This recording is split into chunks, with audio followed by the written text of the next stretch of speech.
Studio मैरन।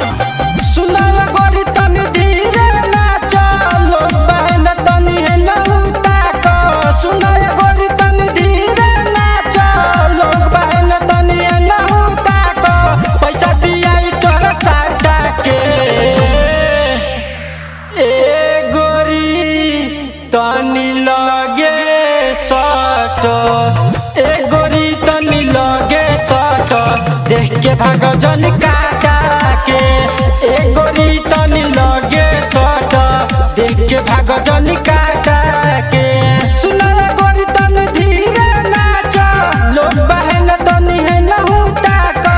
सुना गोरी तनी धीरे नाच लोग बहन तनी है नहुता को। पैसा दिया तोरा साटा के ए गोरी तनी लगे सट। ए गोरी तनी लगे सट देख के भाग जन काटा के। ए गोरी तनी लगे सट देख के भाग जन काटा के। देख के भाग जन काटा के।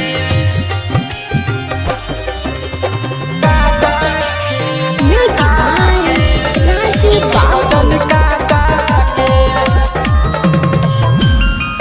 जनिया से देखावा सुन लगे तनिया। जनिया से देखावा सुन लगे तनिया। तनी हमर तो सुन बतिया।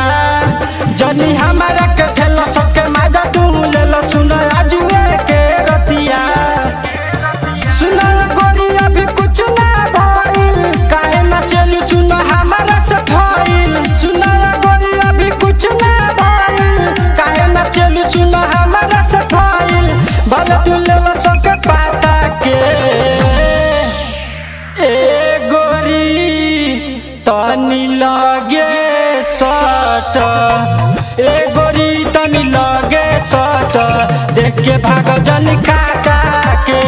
ए गोरी तनी लगे सट देख के भाग जन काटा के।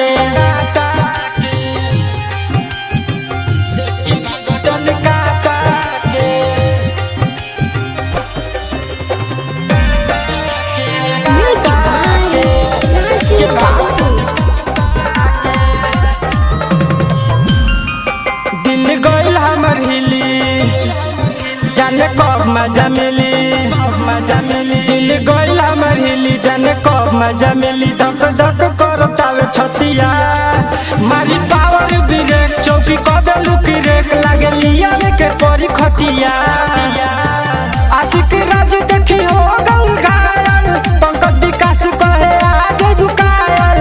आशिक राज देखी हो गल घायल पंकज विकास कहे आगे झुकायल। ले लो तू लहरी छाता के। ए गोरी तनी लगे सट। ए गोरी तनी लगे सट देख के भाग जन काटा के। ए गोरी तनी लगे सट देख के भाग जन काटा।